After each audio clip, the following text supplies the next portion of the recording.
Gustavo, ¿cómo te va? Buenas tardes. No, ¿hay algún problema en la salida de aire nuestra? Porque Yo te escucho perfectamente, ¿eh? Ahora te escucho, Gustavo. ¿Cómo andás, querido? Bueno, muy bien, acá estamos. Muchas gracias por el halago un tanto desmedido, ¿eh? No, sabemos de tu capacidad y de tu humildad, así que los halagos no son desmedidos y sabemos que sos uno de los máximos referentes. A ver si compartís conmigo, Gustavo, en un tema que se ha convertido en uno de los principales justamente temas a la hora de decisión de producción y de inversión, ¿no? Que tiene que ver con el tratamiento de cultivo, la nutrición, la fertilización. Hoy el productor tiene ese tema como uno de los principales. Y lo que pasa es que el costo, digamos, o la inversión en nutrición de los cultivos es la principal que hace el productor en cuanto a magnitud y probablemente también en cuanto a implicancia en los rendimientos. Entonces, trata de aplicar todo el conocimiento que se haya desarrollado en la zona para tomar buenas decisiones al respecto. Y este año se ve sobreexpresado por el notable incremento que ha tenido el costo de los fertilizantes, de modo que, bueno, todo el mundo ha estado abocado a hacer buenos diagnósticos y tratar de aplicarlo de la manera más eficiente posible. Bien, y en esa aplicación diferenciamos, obviamente vos lo vas a explicar técnicamente, lo que es la fertilización tradicional a suelo y lo que es la fertilización foliar. Primero explícame las diferencias. Bueno, la fertilización de base, en la cual se aplican cantidades importantes, ¿no?, en dosis por hectárea, destinada a completar la mayor parte de la nutrición del cultivo y a hacer una reposición de nutrientes al suelo, se hace de la manera tradicional, precisamente, ¿no?, colocando los fertilizantes dentro del suelo y yo diría que los nutrientes macro, ¿no?, como nitrógeno, fósforo, azufre, se aplican de esa manera. Mientras que la fertilización foliar es una aplicación complementaria, diría yo estratégica, donde o se pueden aplicar algunos de estos nutrientes de mayor relevancia de manera puntual como para mejorar un proceso, por ejemplo, la acumulación de proteína en un trigo o una cebada, y también se agregan otros elementos que son requeridos en menores cantidades y que por lo tanto se podrían aplicar por vía foliar en su totalidad, como es el caso de los micronutrientes. Últimamente se han sumado una variedad de moléculas que tienen un efecto, digamos, un poco nutricional, un poco fisiológico, que se los engloba dentro de un término muy amplio, un poco inespecífico, que es el de bioestimulantes, que bueno, eso también se aplican por vía foliar y también tienden a revertir o a favorecer diferentes procesos, como por ejemplo aliviar la fitotoxicidad que podría provocar un herbicida o facilitar un crecimiento compensatorio cuando la planta sufre un estrés agudo, como podría ser una desfoliación, una sequía, etc. Bien, y cuando hablaste del aumento desmedido de los productos para lo que tiene que ver con el efecto de la fertilización, también se habla de la diferencia de costos de la tradicional a la foliar y que se reforzaba lo foliar justamente para equilibrar esa gran cantidad de aumento de costo de los fertilizantes. ¿Se refiere a la cantidad que se utiliza o a los productos que son más baratos? ¿Cuál es el tema? No, básicamente tiene que ver con la dosis, claro, con la cantidad, porque por ejemplo aplicaciones al suelo a un cultivo exigente como puede ser un trigo o un maíz, tranquilamente se aplican dosis de 500, 600 kilos por hectárea, sumando las fuentes nitrogenadas, fosforadas y azufradas. Mientras que los fertilizantes que son, digamos, de tipo por vía aplicación foliar, el costo por litro o el costo por kilogramo termina siendo es mayor, pero las cantidades aplicadas son sensiblemente inferiores. Estamos hablando a veces de dosis de 1, 2, 5 litros por hectárea. Entonces la implicancia en el costo es menor, digamos, ¿no? Y se habla de mayores eficiencias porque, digamos, siempre el suelo, digamos, es un cuerpo, digamos, que actúa e interactúa muy fuertemente con los nutrientes que son aplicados. Entonces partes son retenidos, partes pueden ser salir del sistema, por ejemplo, por lixiviación a capas profundas del suelo, mientras que la nutrición foliar, al aplicarla directamente sobre el follaje, bueno, tiene muchísimo menos interferencias, ¿no es cierto? Entonces la absorción termina siendo más directa.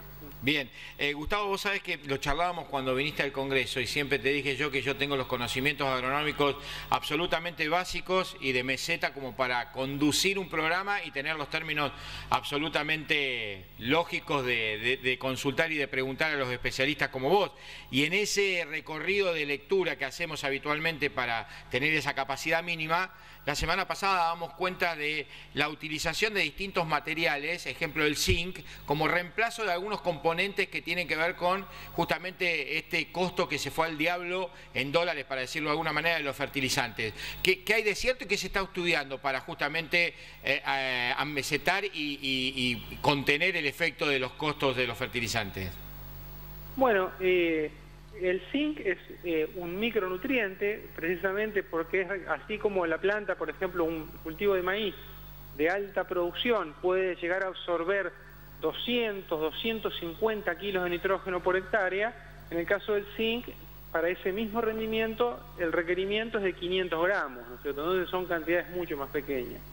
Y la importancia de una nutrición balanceada es que no haya, digamos, siguiendo una ley que es muy utilizada en fertilidad, que es lo que llamamos la ley del mínimo. O sea, si nosotros tenemos una deficiencia de zinc y mediante el suministro de este elemento logramos superarla, va a aumentar la productividad y eso ayuda a diluir el costo de los otros nutrientes.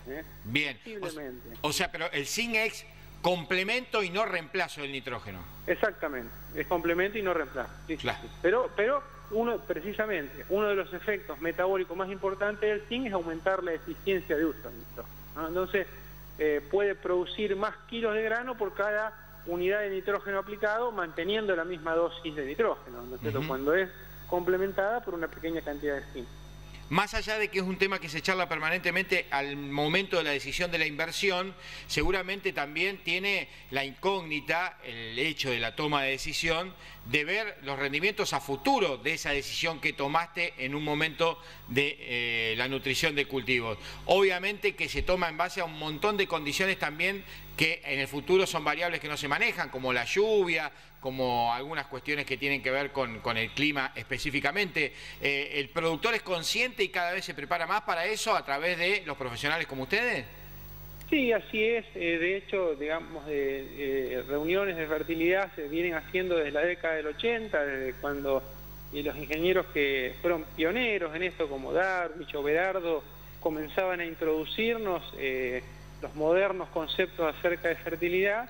Y nosotros vemos que la demanda, lejos, digamos, de disminuir, cada vez es más importante y más compleja, ¿no es cierto? Incluso, por ejemplo, algo en lo que Córdoba, Marco Juárez ha sido pionero, es achicando la unidad de decisión, o sea, haciendo un manejo más sitio específico, con dosis variables, ¿no es cierto?, para que a cada unidad de superficie le aplicamos la dosis correcta, ¿no? Todo eso nos va a ayudar, también nos va ayudando a mejorar la eficiencia de uso y, digamos, el objetivo no es tratar de crecer en la productividad, no creciendo solamente en dosis, porque es fácil, digamos, aumentar los rendimientos aplicando cantidades mayores a todo el terreno que manejamos, a toda la superficie que manejamos.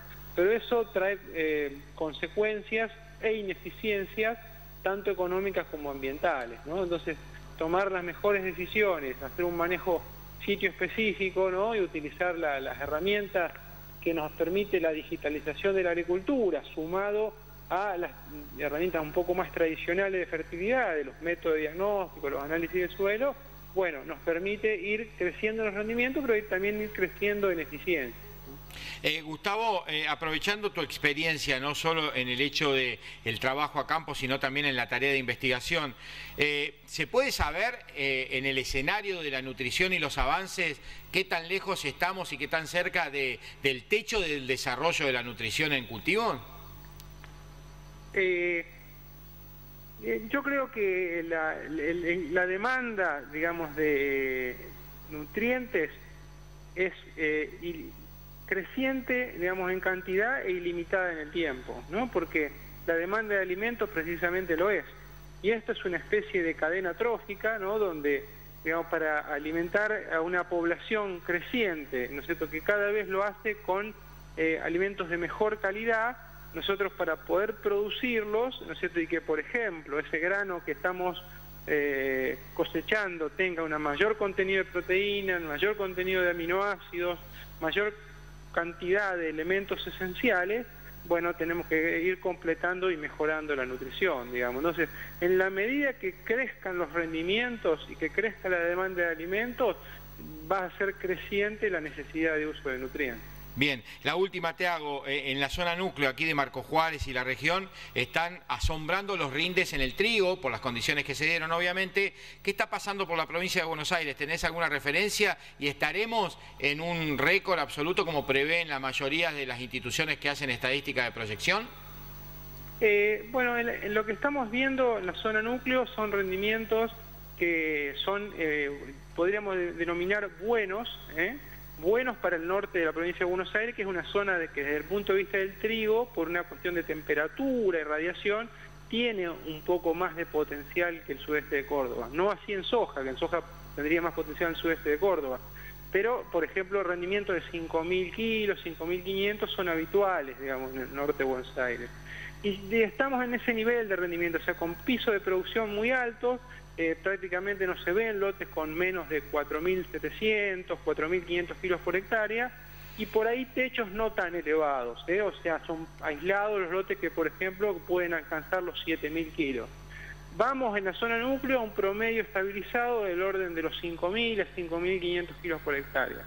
Si uno mira esa producción por milímetro de agua, ¿no es cierto?, que cayó sobre la superficie, tenemos una eficiencia muy alta, son rendimientos muy buenos, ¿no? Bien. Pero no van a ser los máximos históricos, al menos en nuestra región.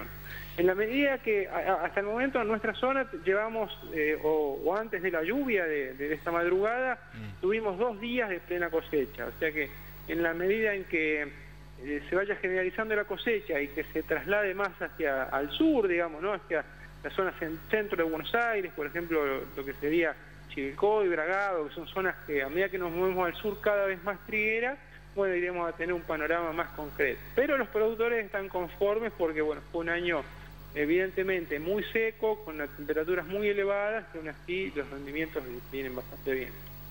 Gustavo, abrazo enorme, el agradecimiento de siempre y seguimos en contacto. Bueno, gracias por el llamado, un abrazo. Ha sido un placer. El ingeniero Gustavo Ferrari, del INTA Pergamino, sin lugar a dudas. Cuando hablamos de lo que tiene que ver con la técnica de producción, muy claro, muy concreto, y explica, para que entendamos todos, más allá de que los productores que lo escuchan entienden los términos un poco más técnicos, pero realmente un placer, como siempre, haberlo escuchado a Gustavo.